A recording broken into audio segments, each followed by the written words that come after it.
When you plant a seed, you water it. You let it soak up the sunshine. And you let God do His part to make it grow. So what if we aren't planting vegetables or flowers? What if we are planting churches?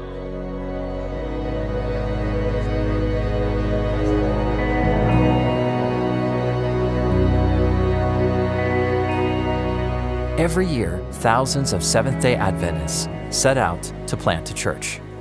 Some are pastors. Some are lay people, such as global mission pioneers. These church planters go into an area where there is no Seventh-day Adventist church. Some church planters go out on their own. Some are sponsored by their conference or mission. Some, like global mission pioneers, are sent out thanks to generous supporters who believe that we have a mission to reach the unreached. Church planting is not some new method. It goes right back to the early Christian church. When the good news about Jesus spread from Jerusalem, it didn't happen because the early apostles and the early Christian church came together, prayed together, and planned for mission. It happened as a byproduct, unfortunately, of persecution. And as the believers fled to various parts, there they shared the good news and started new groups of believers. And one of those places was Antioch, which is present-day Antakya, right here in Turkey. And that's where the Apostle Paul started it was the launch place for his missionary journeys. And he went all through Turkey and he started planting churches. And he was like a loving father, caring for those churches to make sure that they grew and blossomed and disciples were built. It was through church planting that the early Christian church multiplied. Everywhere the Apostle Paul went, he couldn't stop talking about a risen Savior. He had a message of hope that he couldn't keep to himself. The Adventist church grew in the same way. They had a unique message to share with the world, but they only had one local church in Washington, New Hampshire. But that quickly changed as Adventists started crisscrossing the country, starting new groups of believers.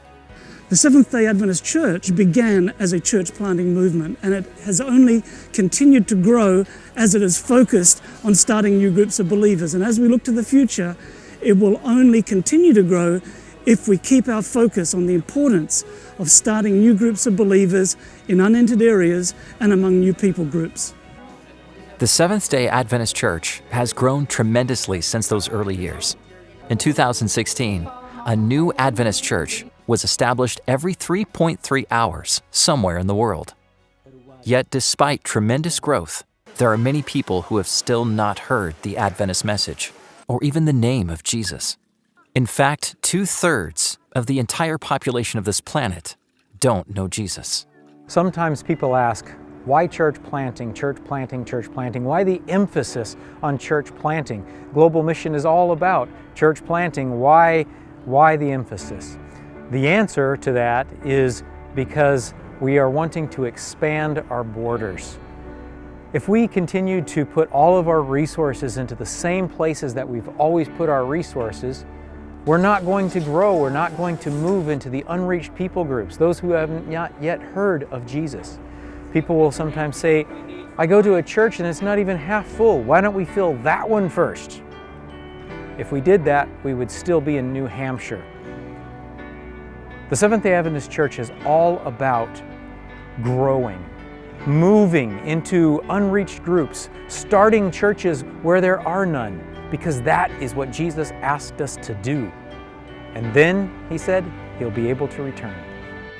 The Great Commission is to go into all of the world, to all people groups, to make disciples. And discipleship takes place among groups of believers. We thank God for the literally thousands of new groups that have been planted and established since Global Mission began in 1990. Yet the challenge remains. Thank you for your prayerful support of sending more church planters into the field.